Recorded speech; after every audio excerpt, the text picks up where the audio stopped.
bit nervous. Honey. You what, nervous again? A little bit. I love that. Not loads, just a little bit, yeah. Go get comfy, lad. It's still mad though, isn't it? It's vulnerability, isn't it? When you get into these points. And go on, you jump in, mate. Oh, you getting the... Oh. How'd you find it without the arms? Can I sit in it? Of course, none. I can make your feet come out of it, don't worry. Fuck's sake, I should have worn some What do you think of me looking like I'm ready for audition for Step Up? Do you know what, lad? I'll be honest, I quite like it. Do you? Yeah. Yeah, I actually like the baggy fit. I just haven't got it in me. Yeah. Know what I mean? I wish I was cooler. I bought one, right, about 5 months ago. Yeah.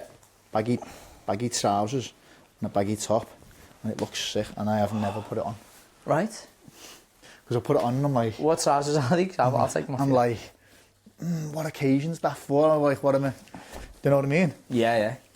So I describe myself as, I know the word eclectic is for music, but having an eclectic fashion style. Would you, lad, yeah? So I could dress, I love wearing a suit, I love wearing golf attire, traditional more so. Yeah. Good shout. And I love sportswear, you know, like, but I'll do it with the leggings and socks like people do.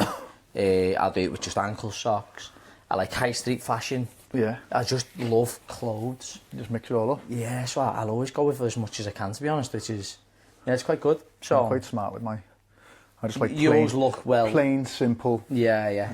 I've never been like... You look like you could walk onto a golf course into work. Like, you'd always look well.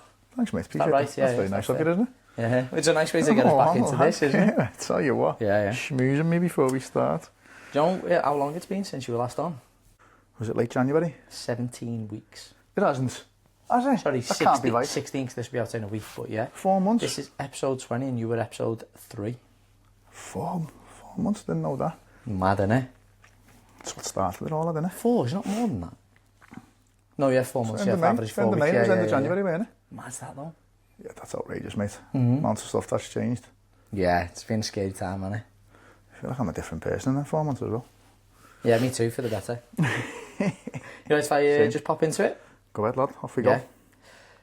Welcome back, everybody, to the LA Golf Channel podcast. This, as you've just heard, is episode 20, and if you haven't guessed already, we've got a returning guest.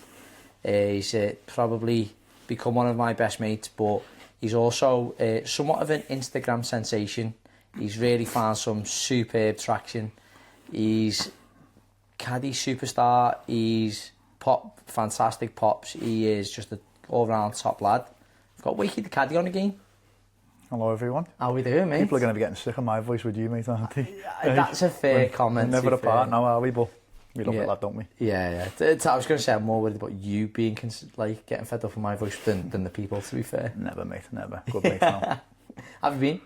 Class, mate. Absolutely class, yeah. Obviously, you know what I did yesterday at the Madison Invitational, so... Are we just going let's go straight in? No, you just asked me and I am on a high after that, mate, so... Yeah. You've caught me at a good time. I'm confident. I'm chatty. I'm into that. No, yeah, to be fair, there's going to be stories to be shared, to be fair. I love that. Yeah. Mate, class. Like, genuinely. Do you know when you think... I'm going to go back a little bit. Do you remember episode 3 and where you thought you would have liked to have been? Yeah. Because I think me and you speak almost daily, probably, if not daily. There was a bit of a wobbly patch at one point where you were getting a bit annoyed at a video, do you remember? And we had a conversation going, what was your goal? Yeah, oh yeah, absolutely. And we referenced episode 3. Been a few wobbly patches, lad, hasn't he? You've kept me on track and stuff like that, but... Not necessarily, I don't mean for like that, you didn't. No, but like, you've obviously... You're steps ahead of me, so you are me guy sometimes, aren't you, to go, listen, I'm thinking this, and you just go, let's reevaluate here, where you are, and what amount of followers you've got after 4 months, you know, get back in your box type thing, do you know what I mean? No, in a nice way, but you do, lad, you do level it out, but 4 months is nuts, isn't it, really? Oh. Especially when you think, like, that was just never the plan whatsoever, was it? And you just caught me at a good time when you asked me. Oh my God. Like I'm feeling on a high now. Like I just said, I was on a high after in Dubai. You text me. I'd have just always gone, no chance of my doing a podcast, mate. Doing that. And then the confidence just goes there and it's just changed the direction really, lad. Yeah. Isn't it? It is sensational. And we have referenced on the fact of we had to look back a little bit. And the reason why I touch on that was, do you remember what your goals were Do I remember what my goals They were? weren't like, I don't mean these were big ones. Yeah, but I don't have big ones, do I? Because I don't really... This is kind of just enjoying the ride and seeing where it takes me. But one of my main goals was definitely club caddying, wasn't it? Yeah. I wanted to do club caddying. I wanted to... I think I even mentioned a few clubs that I wanted to get into. You did. You touched on clubs you wanted to get into. You Just a few big ones. touched on the concept of events, not necessarily any specific events. No, I didn't. I knew I weren't going to be on tour and stuff yet, but I wanted to get me leg in with a few pros and stuff like that. That's the one, yeah. Because that wasn't the goal as well. That's a future. Yeah, absolutely, lad, yeah. So if we're just going to proper skate over what we're probably going to talk about, but PGA Pro, Yeah. the JCB, man, yeah. Madison Invitational, Yeah. Beyond Golf. Yeah, that was class. Yeah. Do you know, this is excluding the experiences along the way. Yeah. Mate, you'd hit all your goals within 3 months. Yeah, it went quick, mate, didn't it? Yeah. Considering And at that time when I said that to you, there was no plans in place for any of them things. But we just spoke. It's just gone crazy, mate, to be honest with you. There's just...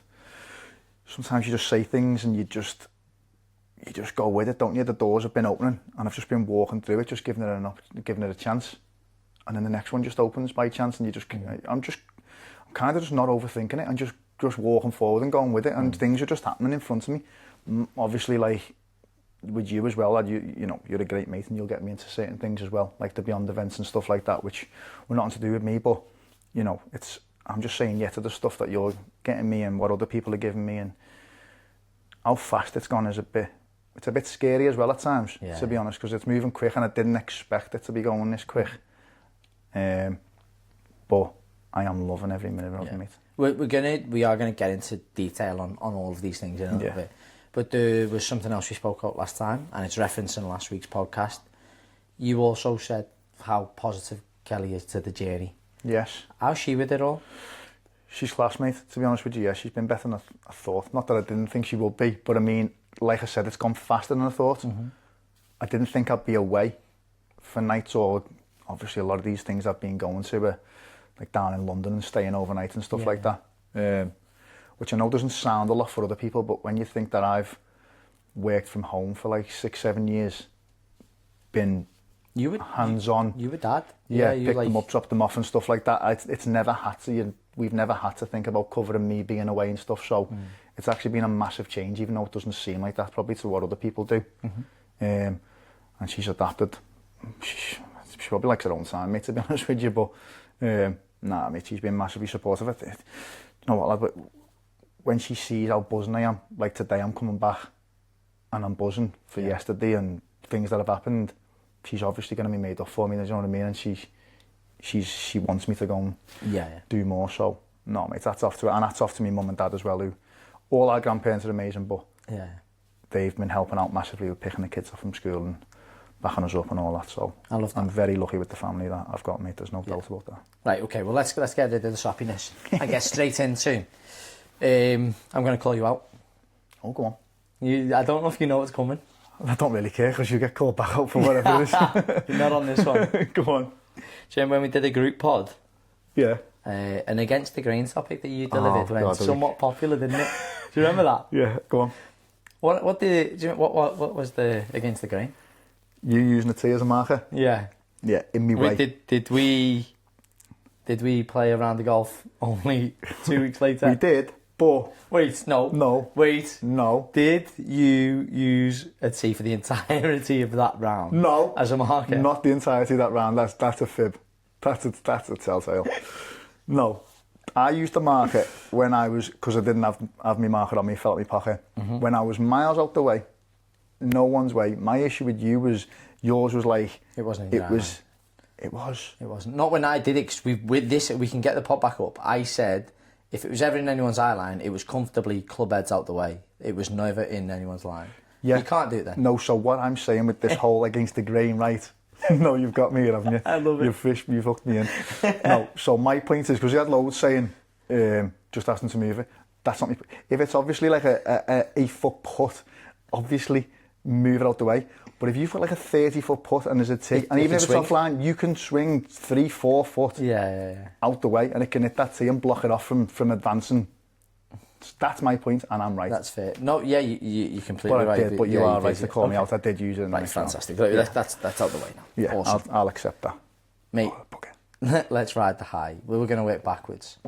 Backwards? Madison. Oh. Wow. The Madison Invitational. The calibre of players, athletes, and then guests, and then caddies. Mate, where did that come up? Caddy Clubhouse they've got like an app. If any jobs come up, it goes in there. Okay. So it came up, it wasn't even long ago, mate. It must have been 6 days ago. Something like that, wasn't it? Or less.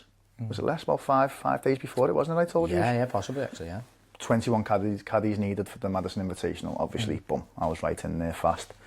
So 21 caddies from Caddy Clubhouse. Gone down. You should have seen the setup. It was like... Was it good? It was better than like some tour events. It was just phenomenal. Everything about it. I don't know if you've been to Centurion Club. Not yet, no. Oh, mate, the clubhouse, there's like a side bit as well. It's just pristine, lad. It's perfect. Everyone there was groups everywhere welcoming you and all that. Obviously all the media and stuff. It just felt like a top draw event. Do you know what I mean? So everyone's just buzzing. The sun was out. It's just, you know when you just feel the energy of when you go somewhere and everyone's just in a great mood and all that.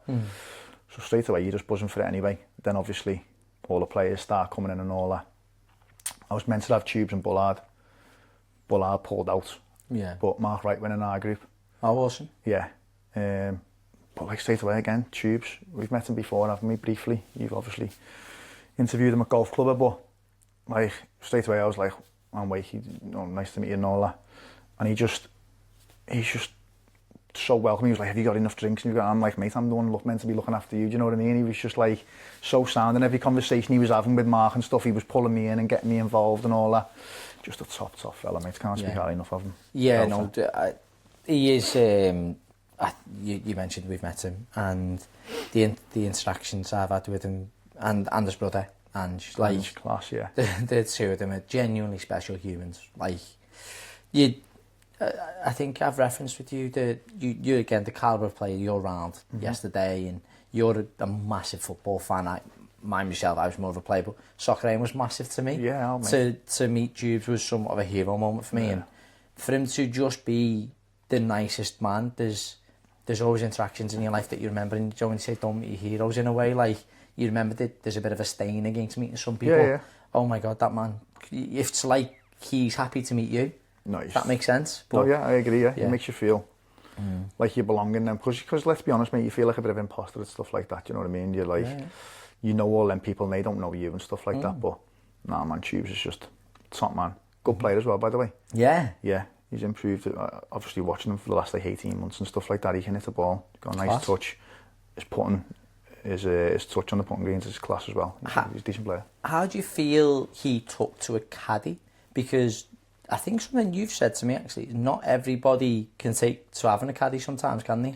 Yeah, it was forecaddying, wasn't it? So it's a little bit different, that, isn't it? Because you're not really one-on-one by the side all the time, helping them with each shot.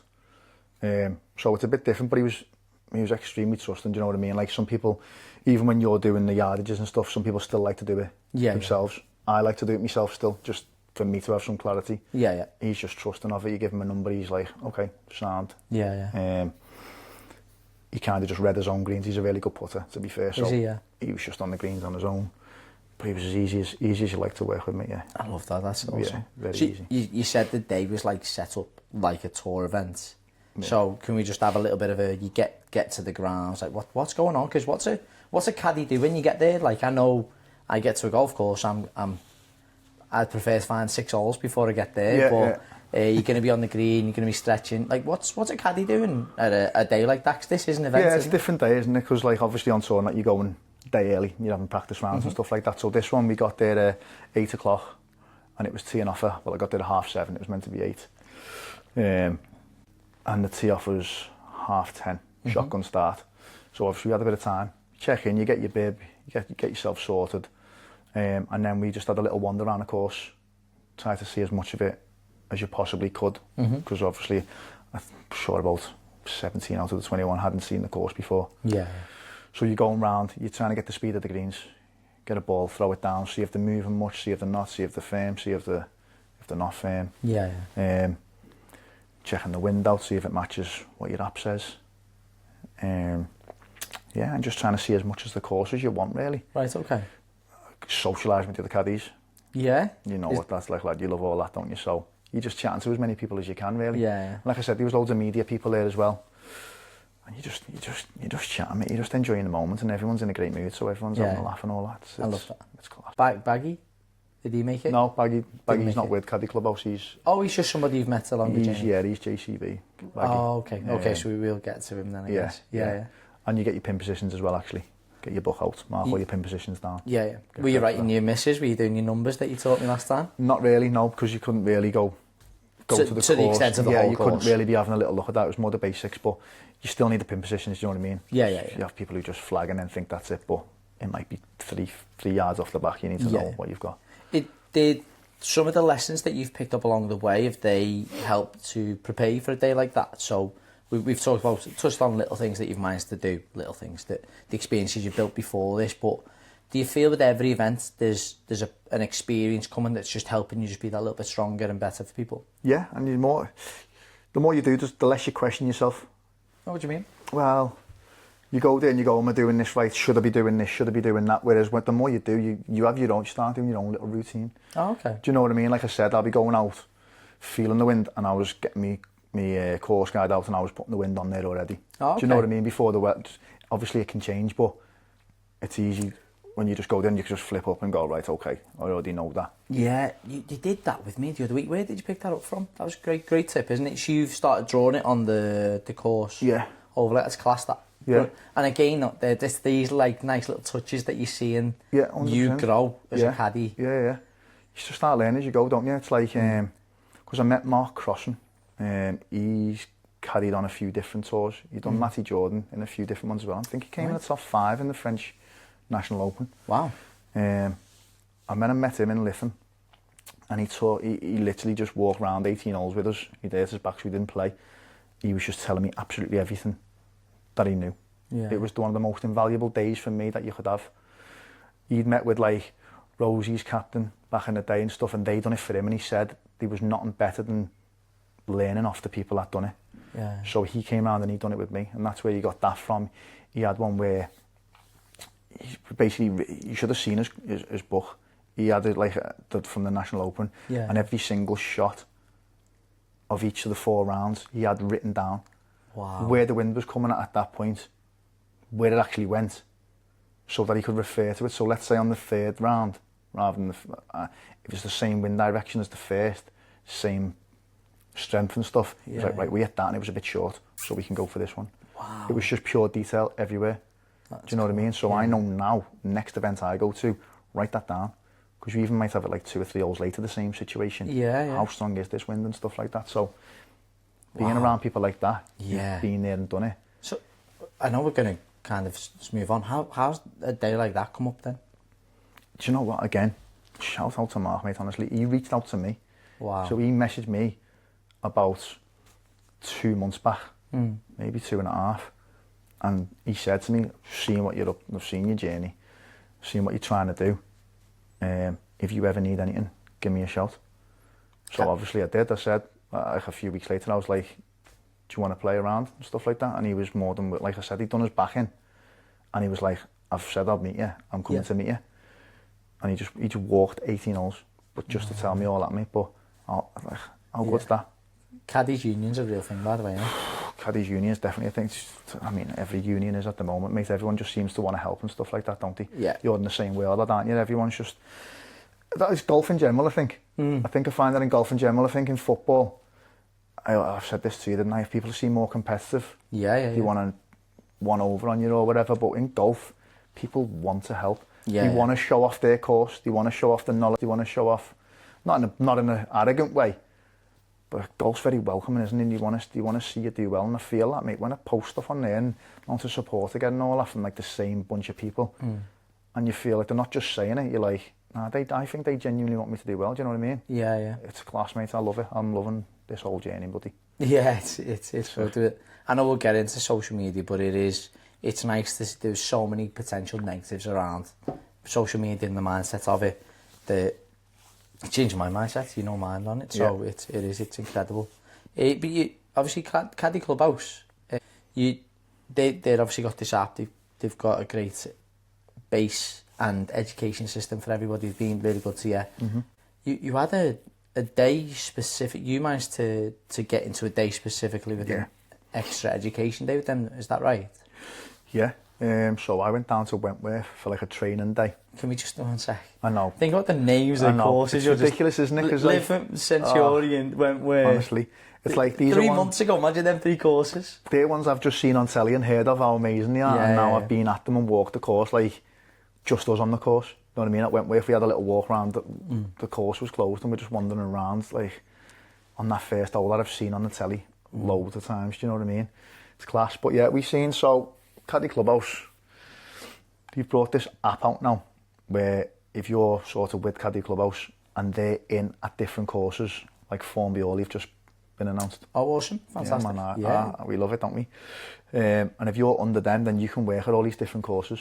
Mm-hmm. So you'll have players come and go, I need a caddy on such a date at this time. And if you're down for that course, you can accept. Mm-hmm. So it's a good way of not just being limited to one course. You can actually go and work a few different ones around. It's also helping the courses out because they don't need to do all the admin on the side for caddies or whatever. It's done sort of separately. Oh, right, that's quite good. So that's why it's appealing for golf courses to do. You know what I mean? Yeah. I like that actually. That's really because I know they seem to be integrated into a few clubs at the moment. Caddying's quite old school, isn't it? Yeah. So this is quite a new system. It's done on an app. It's all really easy. It's smooth. Even the tips and pay can all be done through that. Yeah. So it just makes the system a lot easier for the golf courses. Hence why there's so many joining it.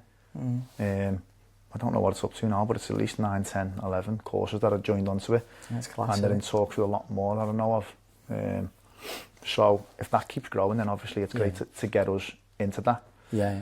I think they're going to concentrate. It seems like they're concentrating more on the club caddying side of things as well, rather than the tour as well. That's right. Probably makes more sense for them. Yeah, and they're the current opportunities you're kind of looking for short term again, aren't they? Yeah, they're the ones. They're the ones you can rely on a bit more, aren't they? Mm-hmm. The ones that are closer. You can get into a local club and just chip away with. Doing your main hours there, and then if another opportunity comes, you're not. Because them other opportunities, they're going to come few and far between, so you can't rely on them for an income, can you? Mm-hmm. So the club caddying probably is the secure bit. Yeah. And the rest is bonuses for now, that's for sure. Yeah.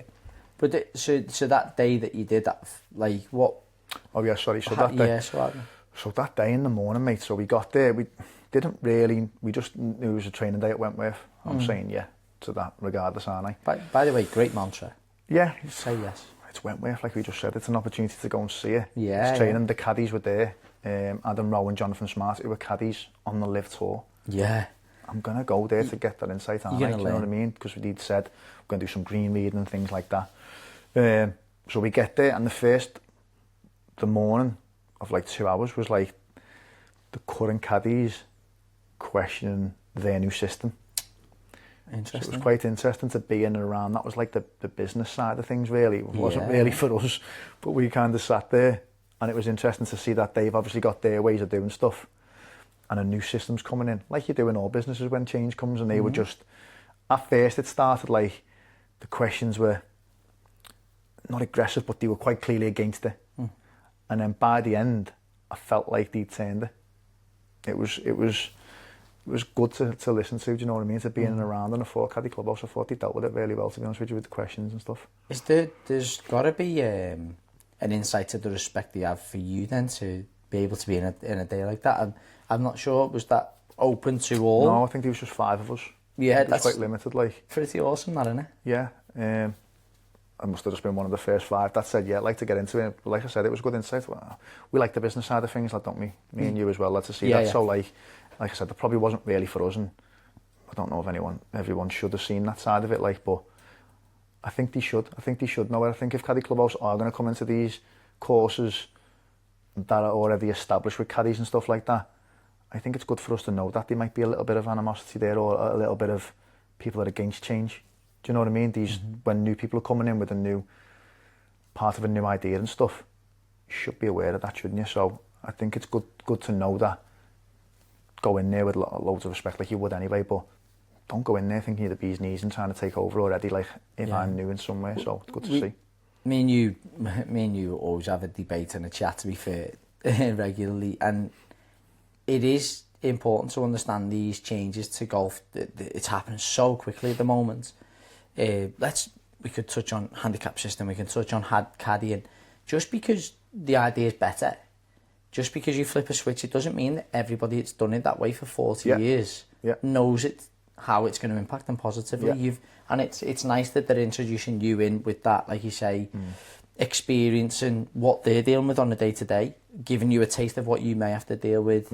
I like that they give you that much respect to have that opportunity as well. It's quite cool, isn't it? Yeah, I mean, it wasn't me personally, I don't think, you know what I mean? It was just whoever the 5 was that said it. But yeah, no, you're right, like it was good for those 5 to have the opportunity to see that, to see what they're doing, to see the working hard, you know what I mean, to implement. It's not easy that they can just get in these clubs and go, here's what we're doing. They have to have some tough conversations, so they obviously care about it, and they obviously believe in what they're doing, otherwise they wouldn't put themselves through it, would they? Yeah, that's quite cool. And you touched on Caddy Clubhouse is getting into Formby Hall.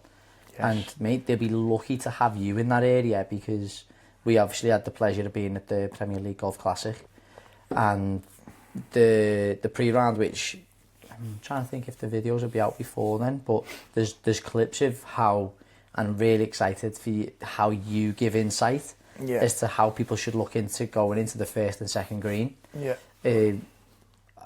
I've been part of this journey with you from Jan Feb. The way you look at it and articulated it was so...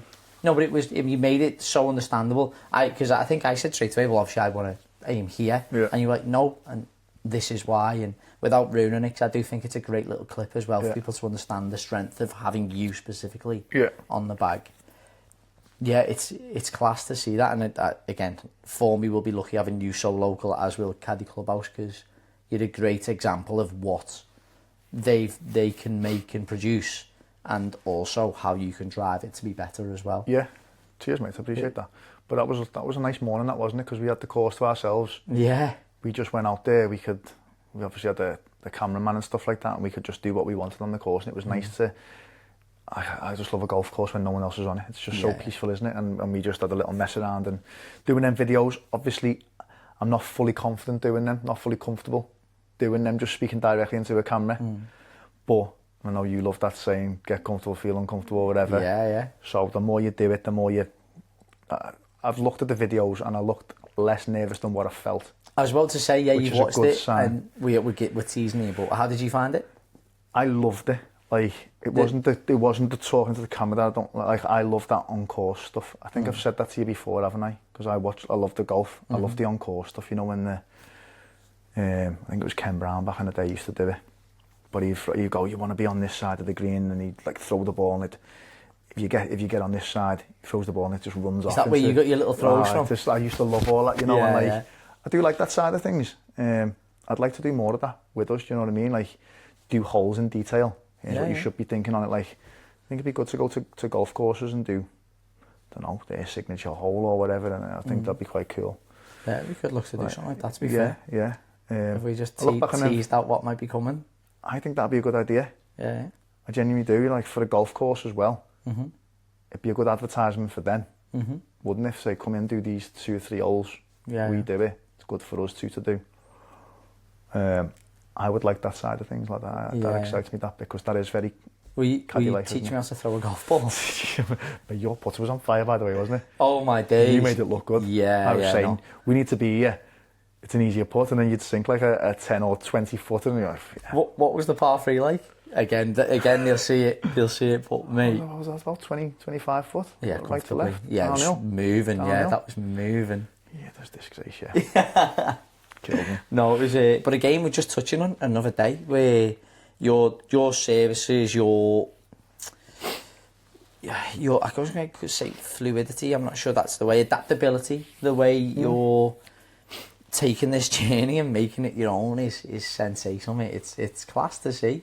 But I'm just going to jump before you even get comfy. So this is where, prior to that, I think the event before that was the PGA event you were at. Yeah. Is that right? Yeah, with Paul. Yeah. Paul O'Connor. So Paul O'Connor, local pro, massive friend of mine, my fitter but friend. Yeah. It's been a huge staple point in my game from the beginning, and he had an opportunity for a really big event, and he did ask if I could do the bag because I've done it before. Yeah. And I am so comfortable in saying that it's a pointless endeavour. If you're free, why anybody would ask anybody else to do the bag for them is mental. And do you want to explain why? Well, we came second, didn't we? Yeah. But we didn't win.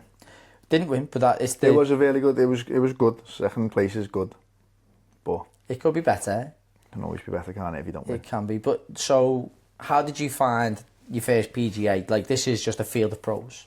Yeah. And there's some good golfers there. Oh yeah. See, what's Paul like when he hits the ball? By the way, It's different, isn't it, lad? it's different. It's different there as well. He was obviously, even within the pros, he was like obviously 4 in the group, and he was 2 of them, Paul and another lad, that were even like, the other 2 were still brilliant, but there's still levels within levels, isn't Oh, it? God, you know what I mean? yeah. Just after the first hole, I think everyone knew, okay, them 2 hit the ball differently than the other 2. Do you know what I mean? But I loved it, mate. Paul he's just so sound, he's so easy. Yeah.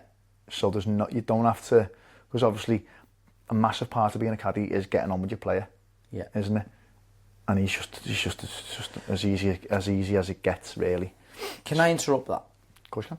I don't think it's necessarily the player.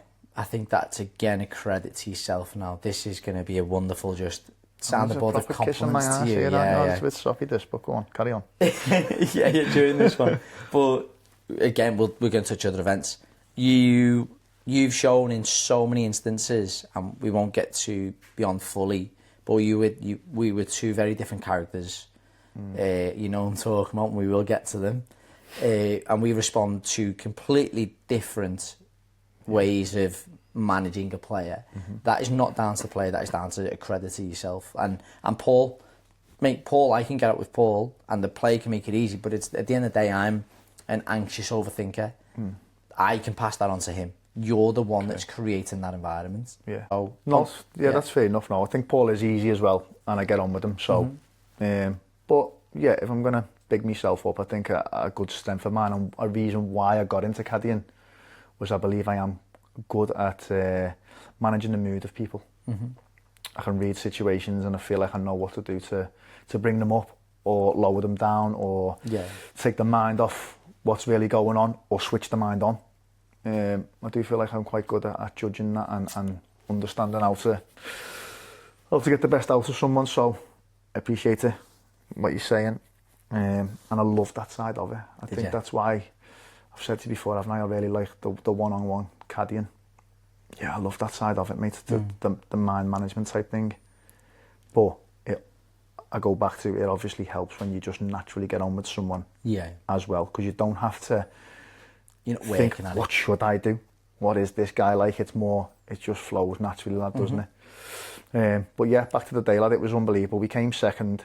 We were first. So the reason why my answer wasn't second place, which was great, it was because we were.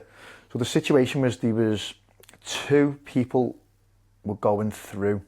Yeah, was it Finland or Sweden? To Finland, to like some Callaway special phenomenal trip.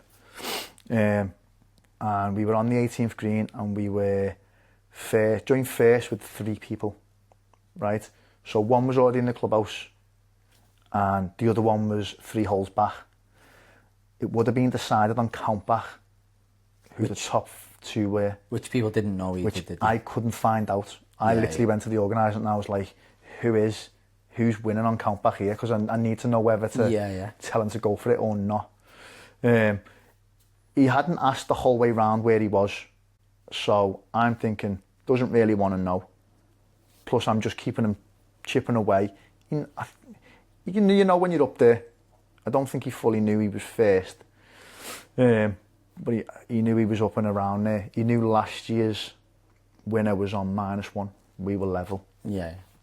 So anyway, I'm not telling him. I'm thinking 2 good swings on the 18th, because that's where I'm thinking you get nervous more on the swings. Get them out the way, clear mind. He's on the green.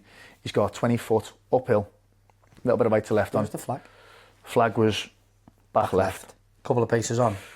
No, he wasn't right at the back. It was probably about 5 from the left. Severe slope. So he played it perfectly. We were pin high. We were just down the bottom of the hill. We'd literally had the same shot, the same putt the last 2 holes, and he'd rolled them about that short. They were in the jaws, like that short, and just tapped it in. So then I'm there and I'm going, right, do I tell him he needs 2 putts here? And that will get him into joint first, and we rely on a count back, or hope the other guy falls off. And if it was a flat putt, I probably would have told him. If we, like I said, we just had the same putt twice before as well. So I'm thinking he's just going to roll this up and tap it in anyway. What's the point in making him nervous? Especially big uphill. You could easily leave that short, couldn't you? With a bit of nerves. So I've left it. And anyway, he smashes it past about 4 foot. And we end up with a big slider. A little slider to the right. He missed it. We finished second, joint second, because the other guy fell away. And he got beat on a count back. Yeah. So okay, so I'm going to ask you on a difficult side. How do you evaluate your performance in that? The whole day? No. That scenario? That scenario, I think I done what I should have done. Okay. And I genuinely thought about this so many times, because like hindsight is obviously there, isn't it? And obviously you could go and tell him, and he might knock it in for 2. He might step up and knock it in for 2. But he also, because I've spoke to loads of caddies about this, more experienced ones than I have, the ones who have spoke to you about before, said, what would you have done? And he said, I'd have read the situation and I'd have done what I felt was best. Probably the same as what you would have done. I think you've answered the question. Would you do it again? Would you not tell him again? Would I not tell him again? No, I would tell him this time, because the wrong outcome happened. Okay. So because it's hindsight, isn't it? I spoke to Paul after. I said, if we're ever in that situation again, when do you want to know? And he said, maybe 2 holes out. I disagree with that. Yeah, I do. I disagree with that. Because I know Paul as well. I disagree with that. Yeah, so we can all say things, but like I said to you before, I feel like I'm good at reading people. And I've read the situation as well as I could. Yeah. I could easily have said, listen, we need a 2 putt, and he could have easily 3 putted it. Three stabbed it, and then it's at the end of the day, and he said it in the car and on the way home, he was like, at the end of the day, 3 putted. Yeah. You shouldn't 3 putt regardless of where you are. Yeah. Whether it knew or it didn't, he's 3 putted. Yeah. So, but it's just one of them things. It's like, oh mate, but I'm going to be in them situations a lot of times where I've got to know, do I tell him or do I not? And sometimes it's going to work and sometimes it's not. Listen, that's the best case problem for you, isn't it? Because that means you're in contention. That means we're up there. That means we're up there. So we've done really well to get up there, and we were strong coming in. Like we finished really strong, as in we were fairway, we were pin high. I'm sure we were like pin high for the last 4 or 5 holes, which is exactly what you want. That means we've done the distances right, which means we've chose the right club. We've judged the wind. Sounds of a quality ball striker being pin high, isn't it? It was, mate, yeah. And do you know what? He was striking it well. Yeah. Again, you can look back, can't you, and a few little chips here and there and stuff, but he was quality, he played well. And I think he deserved to go through. That's what is that so far the hardest experience you had to have as a caddy? So I'm going to mention again, we will get to beyond in a little bit. We're managing 2 very different personalities. Then there's the fact that you're on the cusp of winning, playing today, and there's the difference of caddying versus forecaddying, again, something we've not even had a chance to cover. Yeah. But so they're 3 super different experiences, and they're 3 very different things to what I guess you think you sign up for at the time. But is that the hardest thing you've had to take? I didn't find it hard. What you mean to take after it? To take as a caddy. It's been on my mind a lot more than anything else has, because it was more serious than any of the competitions, if we're being honest. No, yeah. Obviously we've had days like yesterday and that where it was a competition, but that was the one that was a serious competition. So that was the one I cared the most about. I'd use that word. Oh, okay. No, that was the... That's fine. Yeah, well, it was. You know what I mean? It was the one I cared the most about. I completely get it. There's been harder things that I find harder to deal with on the course that I'm learning as I go, which we'll probably get to if we go to the JCB. I'll speak about that. But that's the bit I've cared the most about and the most gutted I've been. No, that's fair. But is that also the driving factor for you to build these a bit like podding, a bit like everything else, getting a bit more uncomfortable? You want to be in them scenarios. You want to be in them scenarios. That means you're competitive. I love it. Means you're there. No, it's class that. Yeah, that's the buzz you want. That's why I want to get into caddying and I want to do that, because that's that feeling of making that decision. That's me being involved, isn't it? Yeah. That's what I want. I don't want to walk around carrying someone's bag, just preparing divots and stuff like that. That's not the side that I want to do. That's just the service I want to be involved in. Maybe it is my call that ruins it. Maybe it is my call that might make it. Mm-hmm. Might not be any of them things, but I want to feel like that, lad. So, what's the next thing you've got coming up that's going to be closest to that then?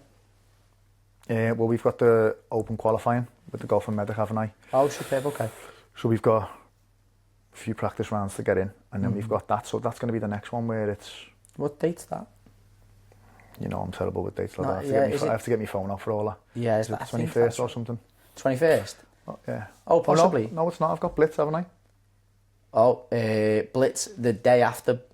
No, the week before Blitz. I'm just going to go out to just go for you then. I'm going to interrupt you. So I'll be playing in a Pro-Am. The Stormberg Pro-Am with the Clutch Tour. Yeah. I will see that as my PGA day, genuinely, just so you know. We're going for it. Like, I am not joking. Yes. You know I'm grafting harder on my game than ever. My guy, yeah. That'll be my day. So, genuinely see that as PGA day. We're taking that dead serious, aren't we? Oh, like... Yeah, 100%. And just a wonderful segue into this. A massive thank you as well, because you will be actually carrying or carting my Valley golf bag, which is... Yeah, shout out Valley, and thank you so much for supporting the podcast. It's been incredible. The reception to the pod's been awesome. The t-shirts are fantastic, and if you want a stupidly warm hoodie for when winter gets here, check them out. Awesome gear. But so that will genuinely... So, okay, so you've got a mental June. Let's get into that June's for busy, a sec. Yeah, June's busy. So June's a cracker. Yeah, we've got the week before you'll be experiencing Blitz in a different capacity to when you're caddying. Yeah, we're going to be watching it, aren't we? Yeah, we're going out with our families, aren't we? Yeah. Our kids, our wives are going out. You're obviously emceeing it. But yeah, we're going to be watching it, which is going to be... I think it's going to be good to see. Anyway, because it's unknown, isn't it? So... It'd be nice for me to see what to expect and stuff like that, what it's actually going to be like. But it's also understanding what it's going to be like. If I can, you've done it before with Dubai, caddying in front of north of 1,000 people. Yeah, man. So some of their events, they're expecting 2,500, 3,000 people. Yeah. So... Which is a good learning curve, like, because I actually spoke to Mark Crossan. Loads of shout-outs, but... You know, he's been massive help for me. So I said to him, because in Dubai, it's like... When you're first starting, or even just the type of person you are, you'll have some people who are really loud and they're shouting the distances out and they're shouting, I want you to be, do you know what I mean? And everyone can hear them, whereas I'm kind of just standing next, you'll see it, I'm going to be next to you and I'll just say it, so only you can, I'm not saying it quietly so no one else can hear, I'm just speaking quite quietly. And I said to him, I was like, does that come across like you're really, like, weak or you're not confident? He was like, no, everyone's just got a different way about it. So, right, okay. Being in front of a crowd, obviously, like I said in Dubai, I was like, the mic come across like as if I'm, you know, not quite quiet and not confident enough. But, you know, like I said, he said it's fine. So you just go about your stuff in your own way. So your crowds that you were dealing with then, were you talking people on every hole at that time, or? Yeah, people on every hole, but you're not talking like loads on every hole. So, but obviously there are the holes where it's a stand, and I'm giving a read to my player. Oh, okay, yeah. Like that's what it was like on the DP World Tour, mate. You know what I mean? On the 17th, it was a par 3, and there was a full stand there. That's one of the ones I was on with, like Molinari and stuff like that. So everyone's watching him, obviously, and I'm like that, giving reads and stuff like that. So yeah. And these are experiences that not only for a player. Yeah. A player is going to be in a different environment, especially the player the caddy won't have played that sort of environment. Then you've got to manage that player while they're in that. Plus, then you have to manage your own emotions, I guess, because you've not experienced it. Exactly, when you're not used to it, mate. Yeah, you're obviously still get nervous and you feel it, but sounds cheesy, mate. But that's why you do it, isn't it? Like, that feeling of getting comfortable, being uncomfortable. Yeah, being nervous, being excited, being scared at the same time. is why you do stuff in a way, isn't it? If it didn't feel that, you don't blame then I me. wouldn't have that. Why would I be doing it? Like I might as well just stay in my other job. Yeah. Do you know what I mean? So, that's what I want to be in front of them crowds, and if there's 2,500 at Blitz, especially if we get through to the next stages. At Blitz, what's going to be great about it is they're all going to be around the same holes. Oh, mate. They're not going to be spread across the... So if you say 3,000, they're going to be spread across 18 holes. They're going to be like... It's going to be really on you, actually. It's 3,000 across 6 holes. Yeah. Then it's going to be 3, and then it's going to be 1 hole. Exactly. That's... When it gets to that, that's Imagine on the last hole and there's 3,000 people around 1 hole. Oh, my God. And it's a par 3. Oh, like... That's... It's going to be incredible. I best get that number right, hadn't I? Off the back on At least you'll have played that hole twice. Yeah, that's... Yeah. I'm going to buy them, mate, to get rid of me. But no, so and then you go into open qual. Open qual, doesn't he? Yeah, he's a long old boy. It's like Jesus. 320, 330, he can hit that thing. Yeah, with the shorter swing as well. So short, but his hips don't half move, mate. Yeah, he must be good on the dance floor, him, because his hips don't lie. Don't they? They don't lie. Bump. Do you know what? I'm going to touch on that time, actually, last time we were with the medic. Another time where you had the tact and understanding of managing people. Do you remember we played golf? So you weren't necessarily caddying, but your understanding of people need to be looked after. Do you remember that day? I remember the day like that. So there was 4 of us. Yeah. Me, you, medic, and another. The other struggled to get going a little bit, and you and I are big semi-traditionalists in the way that if you win a hole, you get your tee box. Like, don't get many wins in golf. Ready golf's fine for me, a little bit more so. It's come more and more. But if you win the hole, you deserve your tee box. Yeah. And there's a couple of times you'd step back because this person's struggling on the day. It's still a casual day, and you could let them in to just be freer. Yeah. It's just another opportunity to compliment your understanding. No, but there's been a few times I've said, it's not your golf knowledge, it's you, which is why you're going to be a fantastic caddy, because it is that. It's tact, it's that feel for how to deal with somebody. No, I appreciate that. Yeah, he's obviously a shorter hitter than us, wasn't he? Like, yeah. If you've got, I mean, we're not big hitters, but we're all right. And then you've got the golf and medic smashing it down the middle, and you're a short hitter going last. Sometimes it can just add that little bit of pressure on, can't you? And he was already a bit nervous, so it was like, because you're the same. You'd rather not nervous, but you'd rather go first in a team game sometimes, because if me and you're on the same team, I'm going to let you go first every time. Just hit it out, you know what I mean? Take that pressure off you, because I know if I go first and I mess it up, that's not a situation that you want to be in. Whereas, by the way, I'm getting so much better at that. No, I know. I've seen it on some of the par 3s and people are watching you. You're smoking it, aren't you? So I think you're playing on that a little bit, but no, but you know what I mean. Whereas, and I'm the opposite.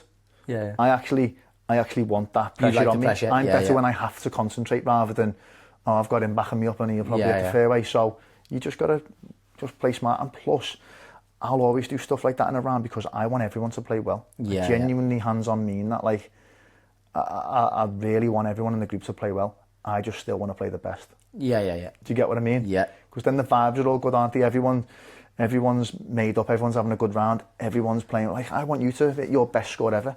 I just want to be one up on you. Yeah. Genuine. I love that. Do you know what I mean? I don't want you to have your worst round ever and I beat you by 5 or 6. I'm not going to walk out feeling good about that. You don't want to win playing crap. You know, not at all. I don't feel any pride in that, mate. Not at all. No. Do you know what? I used your ideas, actually, that you said about how you play like games internally when you're playing. Yeah. So I played the other day, and I played quite well, actually. Yeah. Got 79, which was made up with. My boy. But it was a pairs match. Yeah. And the way it was, like, because I was playing quite well, it worked. But in my head, I went, no, today I'm like match play against all yous. Yeah. And it was them 3 better ball versus me, and I won 2-1. They didn't even know I played this game. Love that. Oh, it kept me dialed the whole time. I love that, mate. Yeah. I mean, that's what I'll give that tip to anyone that's playing. That's like, that might be struggling in a round. Let's say even if you're 12, 13, 14 holes through, you can't win or you can't hit your best score ever. Just make a little game up in your head. Yeah. Go, these last 5 holes, I'm going to hit level par or whatever, relative to what your standard is. That might be a bogey each hole, or go, I'm going to par 3 of this 5. Whatever it might be relative to your level, just focus on something else. Instead of just sulking and slapping it round for 5 holes and being miserable, just make a new game up. As if it's not an 18 hole, it's now a 5-hole round. Yeah. And I just feel like you just get yourself back refocused and you can finish strong, and that can, we all know if you just finish strong in a game of golf, it just makes you just walk off feeling better, and you can't wait for your next round. So I think a lot of amateurs don't do that, but that's a little thing that I'd always do. Yeah, it's a great little nugget. It is. It's I like that. It's you've come up with a lot of these little things. I don't know, again, if it's from different experiences and your experiences in golf, the way you've always played with golf, and you found a way to progress a little bit quicker than your mates. It's building them, isn't it? But again, it's the unique scenarios that you've put yourself in to be able to make you again a better caddy, because you're supporting a distraction to help your player. You ain't even with me, and it's those little things to help me stay a little bit more focused. It's good. But I'm interested in, so we touched on forecaddying earlier, because that's what you did done at the Madison Invitational. Yeah. And it's the thing that's given you the opportunity to work at JCB. Yeah. Now, it's probably maybe not what you got into caddying for, but it must be good to have an additional skill set. Yeah. And is it how different is forecaddying to caddying? So I'll just explain the difference between forecaddying and caddying firstly. So caddying is obviously your one-on-one. You have a lot more input in their course management. You're doing the distances, you're talking through clubs, you're talking through wind, pretty with every shot. Obviously on the green you might not call you in, but you're there, you're available, you're managing their mindset and stuff like that. Whereas forecaddying, it's a lot more, it's the service you're giving them in terms of you're looking after the course for starters. You're doing a lot more of that. You're doing a lot more bunkers for everyone so that they can carry on. You're doing a lot more repairing the pitch marks and divots and stuff like that. You're a lot less involved with each shot because you can't. So what you do is you go to the tee, and because you'll have 4 players most of the time, so you're not carrying, mostly buggies. You go to the tee and you'll go, right, cautious approach is 200 yards before the bunker. Aggressive approach is 260 to carry. Okay. And you go, see that tree there, or that gap in the trees? That's your line. Okay. And then you walk up to the most common landing point, let's say 230, whatever. They all tee off. You've got to give signs and stuff, like you wave the towel to say you're ready to go. They tee off, and by the time they then get there, you've already found their balls. Oh, okay. So it saves, it's for pace of play. Right, okay, yeah. So you've already found their balls, hopefully, by the time they get there. And you can even sort of shout, yours is 130, yours is 140, blah, blah, blah. And then you'll whiz up again to the next, you'll repair the divots and then you'll whiz up again. On the green, you're kind of giving really quick. Right, okay. Quick reads. Yeah. You're holding the clubs. So, like I say, it's a lot more service. You're maintaining the course, you maintain the pace of play, and health and safety really is the 3 sort of mantra for JCB. Is that kind of in a way become somewhat of a small transferable skill to your caddying, where it's probably helped be more time efficient on reading at all? Do you know, so I'm not sure you'd have ever looked at it in this way, but so if you're potentially doing quicker read for 3 people, you go referencing the PGA round with Paul, they can be put on the clock. Like their game, they take the time over putts, but they're being very time efficient. So I noticed that they don't wait till it's their putts; they're reading. For the entire time. Not everybody does that. You should be doing that. Well, but so obviously it's a tactic you've got. Yeah, I wouldn't say I've learned that from sort of the forecaddying in a way like that. That's actually a side I don't really like about it. Okay. Is that you're doing it quite quickly and not sort of in depth. Do you know what I mean? You kind of walk and you go and cup outside the right, and you walk to the next one. That's just inside the right. Next one. I don't feel like it's as accurate as you could be. I don't think, obviously you'll have people who've done it on the same course, so they kind of know it. You get an understanding, don't you, as it builds up. But I'd rather take my time on each one and give them a more accurate read, in my opinion. But that would better suit your personable nature, though, wouldn't it? That's probably why. I like to be involved in all that, but the forecaddying, it's an experience, isn't it? Still, it's got plenty of positives still. it's not what I'm after in terms of the one-on-one side of things. Like I said, when you're in the heat of the battle, you're leading or you've got a chance and stuff like that. Yeah. That's where I get my thrills, and that's what I like the most. But the forecaddying has still got loads of benefits. Like, for example, you're dealing with 4 people. Yeah. I mean, that's an experience, isn't it? That you've got to manage 4 people's energy and socialise with 4. You do more socialising really because you're with 4 people and stuff like that. So that's a great side of things. Referencing something like being able to do it on the JCB as well. Yeah. Okay, it's not playing the golf course, but to be in and around that golf course and the exclusivity is sensational. And again, the Madison Invitational, that's a forecaddying thing where I don't know, obviously you've applied through your app, but you're probably going to get that opportunity because you've got the forecaddying experience, because like you say, it's not the same as caddying. It's not the same, it's totally, totally different, but it is a lot different. Like, you're not as involved as much. Yeah.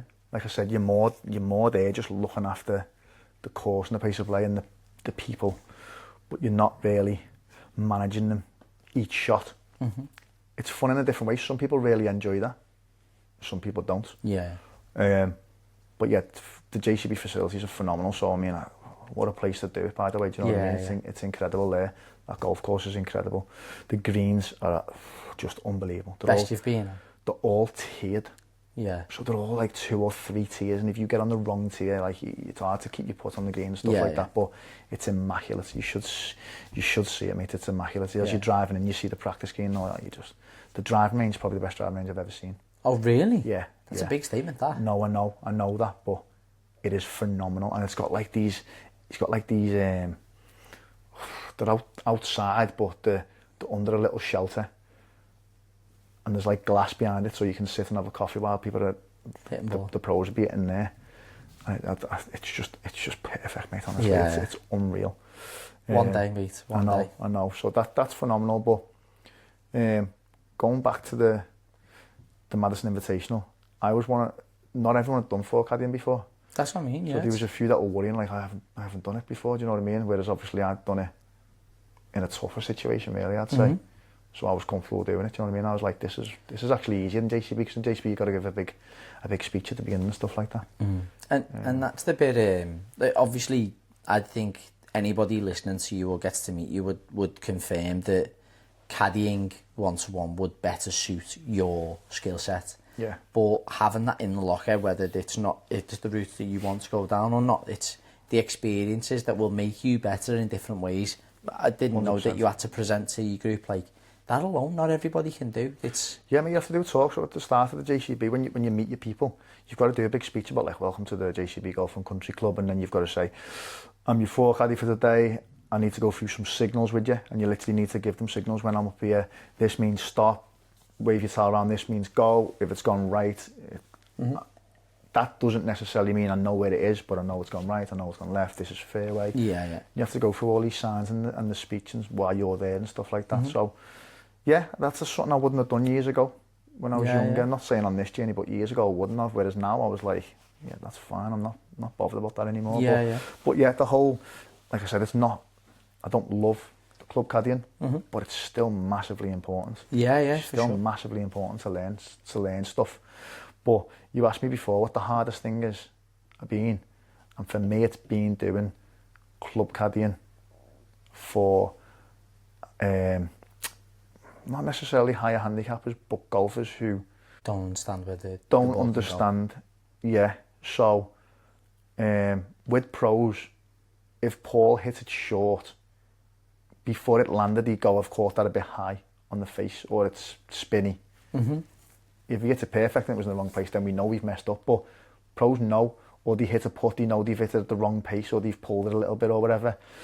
I think a massive thing with a lot of amateurs, maybe mid or high, they don't acknowledge when they've done stuff right, or they don't understand it. So they'll have a putt and you might give a read and they're nowhere near the line that you've spoke about, that they've lined up for and that they've hit. And they go, oh, that moved more than what I thought, or whatever. If they want to get better, they need to know that they've pulled that. Yeah. Well, I played some the other day. I think they had like 125 into a par 3. and they've taken pitching wedge and they've caught it low out the face. Yeah, this exactly happened yesterday. Flown the green, and they're going like, oh, they had pitching wedge. It's like, yes. No, you need to understand that that's low in the face. You've just not hit that well. Like, exactly. It doesn't mean next time don't hit pitching wedge, because you're going to end up coming up short. Exactly. It's like you just said, they don't understand where they've hit it on the club, and it's not a wrong choice. It's a wrong. It's just a bad swing. Just accept that it's a bad swing. Yeah, exactly. I find it quite hard when it's like, you sure that distance was right, and it's like, mate, you've caught it like so thin. Like that's just, you know what I mean? It's nothing to do with that, or a read on the putt. I had one yesterday where it was like, it's right edge. Do you know what I mean? They left it like 2 foot short of the hole, and it obviously finished a lot more left. Moved more than we thought. I felt like saying, yeah, it will do if you hit it like at that pace. Do you know what I mean? Putting's got to be the hardest as well. It's so hard. Because a line is only with the right pace. With the right pace. They've got, it's exactly. So difficult. Exactly, and obviously the different standards of that you're putting at, the pace they're hitting it isn't consistent. So whereas a pro, you get used to the pace that they like. You know if someone likes to drip it in, or they like to go 1 or 2 foot past the hole. Yeah, so you start to learn, right, okay, this is the read for him. Yeah. Whereas an amateur, sometimes drips, sometimes fire, and you give it for the last putt because he's fired it, it goes firm, and then he drips this one that's soft and falls, and you go, But there was a few times yesterday where like they hit a bad shot or whatever, and I go, just blame me. Yeah. Just blame me. I said it to Tubes. He hit a shot or whatever, and I went, just blame me. I said, don't get down about it. I've said it to you actually in the past, haven't I? Yeah, I'm not selfish enough. Yeah, just even if you just make it up, just blame someone else. Not like that's your fault to you, but you can go, he was talking then, or he's done that, and it stops you overthinking what you've just done wrong. And you go, do you know what I mean? It goes, that weren't my fault. Because sometimes you can go, that's me, and then go with your next ball, and then you're thinking, oh, have I done this, have I done that? Whereas if you just kind of go, that was in that, you walk up to the next ball thinking, I didn't do nothing wrong, and I'm feeling good still. Do you know what I mean? Yeah. I like that. No, it's been a powerful thing that I actually adopted when I played yesterday, and it certainly helped my game considerably. But it's fun. You referenced then about putting, and I know what you're saying, especially and somebody who's so new to golf. I'm still finding what a miss is. So those players that don't know what the miss is, like, just put a little bit of time into actually think about what that was. That's all it is. Like, if I miss a putt long when you give me a line in the past, I'll go, that's on me, because I die my putts. Yeah, I know you die your putts. So, that's the intention. Yeah. Like, I'm not good enough to have pause patience, so I don't practice enough to, but we know that. And if it's a case of, that gentleman, do you like your putts to get past? If it's come up short, then that's on you, mate. You just go, that's fair, that's... Could have been a good line, but you can only work with so much, can't you? Something that amateurs can definitely improve on, mate. It is understanding what they've done wrong. It's okay, you're going to do it. You don't have to make an excuse up or whatever. Yeah. But it's good to know what you're doing wrong. You might be just pulling every single putt, and if you're just going, it's moved a bit more to the left, you're never going to fix that pull. Yeah. So you have to be really honest with yourself, not get down about it, move on. But if you want to really improve, you have to really analyse what you've done. Each time, even if it's after the round, go, I missed that one low, I missed that one low, I missed that one low. Do you know what I mean? You can... Whenever I used to finish a round, I used to write down 3 negatives and 1 positive of every round. Yeah. People thought that was a negative. I was like, I'll only get better if I think about the bads. Yeah. I'm not dwelling on them. Yeah. I'm just like, right, not in the round, trying to let them go in the round, but afterwards go, what are the 3 things I need to work on today's round? Yeah. So for the next, then that's all it is. Of course. But you're talking about managing amateurs a bit, and we've kind of flirted with the conversation of beyond golf. So you had to manage 2 very, very different amateurs. Totally different. Very different personalities. Mentalities, personalities, abilities. It was not an easy day to share a golf cart. Luckily, it was a scramble. But how did you find doing that? I enjoyed it, first of all. Yeah. Class being involved. Great day. Great day. But big shout out for Beyond Golf events, because that was fantastic at Carlton Park. Class. Everyone I've spoke to that went to that has been nothing but complimentary. Might be one of the best amateur event days I've been to is in activations. Like there's the like the mini tours like Holborn Golf. Yeah. That's fantastic, great run. But Yeah. this was a different day. Different type of thing. Like this was one of the best of those days. That was the first one you've done as well, isn't it? Yeah, mate, it's only going to get better. Yeah, how? That's a good level to start with. That makes quality. But yeah, no, I proper enjoyed it. Again, you got me involved. I had no right being there really, but Of course did. know what I mean? I was just gegged in, didn't I? I'm happy to say that, mate. No. I geg into anything, but no, it was quality. We had a good day. You just totally opposite in almost every way, aren't you? Not almost. Yeah, In he's every kind of way. one-dimensional, thinks in one way. You've got a million Yeah, ways of I've thinking. got every other thought, but Yeah. the thoughts he's thinking. He likes a way where you just tell him straight. Yeah. And he can only think straight. Yeah. You kind of need Ball to forward. be a bit more softer and try and clear your mind and stuff like that. But I proper enjoyed it, mate. I loved it. It was, yeah. It was, it was testing, wasn't it? But, It was definitely but testing. I loved it. I think it was more testing for you two Yeah, as a team rather than it was for me. I enjoyed it. I think you did fantastic to get us where you did. To be fair, there was a bit, I think, a little bit of just me and my golf game struggled, not necessarily everything else, but then that compounded into something else as the rest escalated and the differences between Coops and I kind of led it in a certain way. But you kind of took control of that and got control of it to bring us to a better place. And I think we ended a little bit better than we started, to be fair. Yeah. But it is a game. I was just interested to see how you find those little days. And mind you, it's a team, but not forecaddying in a way, isn't it? You were genuinely were the caddy. Yeah, it was for like the in day. between, wasn't it? It was an in between one. Yeah, That one, it super. weren't forecaddying. It was like more caddying, but with two people. With two people, yeah. That was quality, mate. The whole day. Yeah, I felt lucky to be there. Because like you said, I just wouldn't have thought of this a few months ago. Do you know what I mean? Oh, Being God, involved with yeah. stuff like that. So it was class. The whole day was class. The golf was brilliant. Well, The set, it was amazing. Ended up going back, didn't we? Let's end there as well. Let's talk about that for a sec. We had a bit of a night, didn't we? We had a class night, didn't we? Yeah. Can we just shout out two incredible guys who put up with us till 3 a.m? Yeah, they were boss. Yeah, Barry Douglas and Pentosa. Pentosa. They made this. It's surreal, didn't it? We said this about tubes earlier, like, and you mentioned something about impostery to an extent. It's a strange world, isn't it, right now? Yeah. Massive thank you to everybody that's following the journeys, that's allowing Wakey myself to experience this. But I'm so lucky to get to do this with a mate and to stay up till 3 a.m. with. If it wasn't you, I'd have got battered by me missus because she was upstairs in bed. Yeah. But yeah, it's mad, isn't it? It's unbelievable, lad. And like I said, I love football. You like football as well. To just be sitting there, just chatting obviously normal conversations as well, but also chatting footy to actual football players and all that. Till all hours. Like genuine good conversation. It wasn't like we were all bladdered just chatting absolute nonsense as well. It was good convos, weren't it? And we've said that we keep saying it when we keep meeting these people, like, they're just normal people. Well, they obviously are, They're but just humans, yeah. But you just because you know them and you like through the telly and stuff, you just I think it's probably because you feel like you know a little bit more about them than they can ever know about you. Of course, yeah. Maybe that. Yeah. But it's no, to be Fletcher as well, man. We need to give a shout out to Fletch because he spent some time with us, didn't he? He did. What a fella, by the way. Mate, he's from Speke. Yeah. From Speke in Liverpool. Well, yeah, we're not going to say any other bits because. Okay. Yeah. But what a top fella. He was class.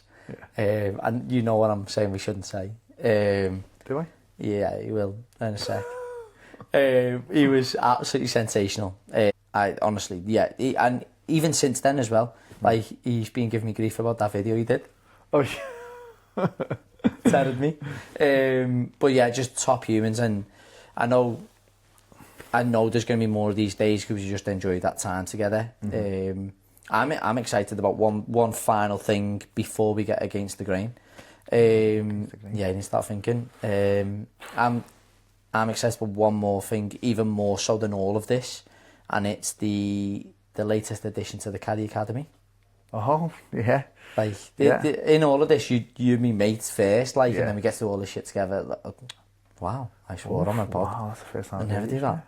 So I'd like to apologise. You did close it on professional mode there, didn't you? I did, because I'm comfortable and mate, congratulations. Thank you very much, I'd Would appreciate you like it. to completely declare what I've just hinted at? No, yeah, the missus is pregnant. We're having a third. Yeah. We're going back in the deep end. We were past the baby stuff. Obviously, the youngest is 5, but we're going back in, man. Yeah, but it'd be like a full caddy packet. Like, you can just say the 4-ball, the 4 of you can all caddy together. I was actually going to do a little. I just done the post instead of the boys, because that picture was amazing when they were just made up. But I was going to do a post of like one of the kids saying, "We need another member for the 4-ball, Dad." Yeah, It was going to be like the baby pick. So I love that. Got me third kid, got me 4-ball, because Kelly's never playing, mate. She doesn't want to be involved. Yeah. So, although would she ever put? Well, you give me that idea. You told me the idea, and I like it. Yeah. And I'd back us. Back me and Kelly to beat you. Oh, okay, you can't get to the green, lad. It'll be fine. Maybe with the Wakey with your own clubs, lad. I can get to the green. Don't you worry about that. She's a decent putter, to be fair. Kev from the Mersey Masters and Laura want to play as well. Yeah, they want to get involved. Yeah. I reckon Laura's a decent player, by the way. So I didn't know that's a comp at Heighton Prescott. Is it? Yeah, that format, it has to be a non-golfer that's with you that does the putting. Pretty cool, that. I reckon Laura's a decent player. Yeah. So, okay, so... Is that what we're doing? Are we a couples comp? Yeah, it could be. Yeah. Let me text Kelly after this. She best get the mat out. She best get practicing. It's a non-golfer. We'll take that serious, mate, I'm telling you.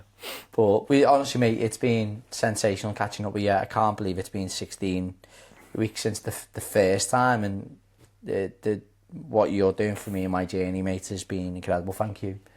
And it's been incredible to be a small part of what you're doing and being experiencing it with you. So nice one, lad. I think the thank you definitely goes back your way, mate, because I certainly wouldn't be this far along the journey if it weren't for you. So I appreciate everything you've done for me and do for me. No, well. So before we go against the grain, do you want to just give them a shout out about where everybody can find you, what quick things of what to expect over coming months? And yeah, Wakey the Caddy on Instagram. That's all I'm on, innit?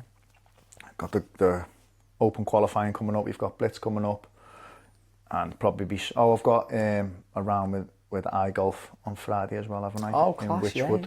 That'd be awesome. With Emily, the golfing mum, and Ellie. So. Oh, really? Yeah. So that should be decent, mate. I'm looking forward to that. So, and then you know what it's like, mate. Things are just randomly popping up. We've got the pro-am. Yeah. Which should be cracking. Yeah, we should have a good time. But yeah, that's. Just follow me and you'll just see some caddy content, which I think there isn't enough of out there, to be honest. Yeah. Well, there's plenty coming your way, mate. It's perfect. So come on, it's that time. We're going to get against the grain. Caught me off guard there. I haven't even really thought about it, to be honest. What's your hot take in golf? Maybe not everybody's going to agree with you on. Hot take in golf? I don't think you should get relief from like grids and stuff like that. I don't mean your ball being in a grid. I mean if your foot's on a grid. Oh. Yeah. Does me head in. Just deal with it. Yeah. You know, like you get a drop. It needs a grid. Yeah. Needs to have a grid. If your foot is a bit on a grid. Path? No, get on with it.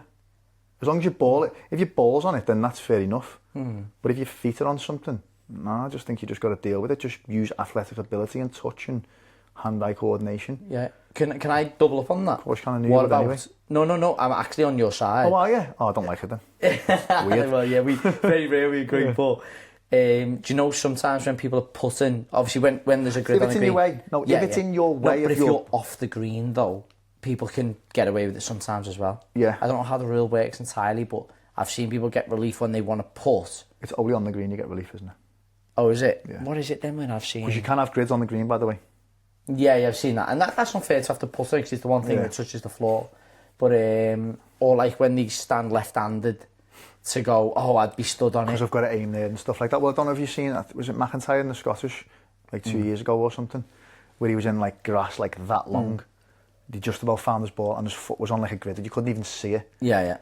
And he got relief from it on like a trodden path. So he could hit the ball cleanly. I think he made eagle or something. Yeah, like went on to win it, but like you could see that he actually felt bad about getting it, but he just used the rules advantage. What a disgrace, isn't it? Like? Big did it at one. I can't remember. It was like they were trying to argue it was plugged or something, and then it was all of a sudden he was stood on something as well. Like you're aiming 90 degrees left of the green here. No, listen. If I'm a caddy for someone and they don't know that, I'm making sure they take the relief because it's in the rules. Yeah, but just take it out the rules. Just take it out the rules, just get on with Take it. out the Oh, I've got rules. another one as well, actually. Go on. We did, have we? What was it? Yeah, no, that's Yeah. okay. It's not going out, by the way. We're going to leave you stewing on it. Lift, clean and place on the fairway. Every time. Yeah, that was Simon Zibek, the Is that what he did? Blitz CEO. He thinks that. Yeah. Lift, clean, place on all fairways. The one part of the course you shouldn't be punished. Yeah. Don't mind it. Yeah, you don't even have to place it, just drop it back, I think. I think people would just take advantage. Like, pace of play is a hot topic at the minute, and I know I've booked you in for next week to come and assist me with a different pod, and that's where mine will come in. But pace of play is a huge thing at the minute, and that will slow people up. Yeah. There's people who will take advantage of that too much. Yeah, I actually don't think that's what I was thinking. Take that out. Yeah, it's staying in, but okay. No, there was something that I was thinking about today, just lying in bed at like 2 a.m, thinking that shouldn't be happening. Well, do you know what? I've also hinted at something today. In your future, you will be hosting a podcast in the near future. Yeah. Maybe you can bring it then.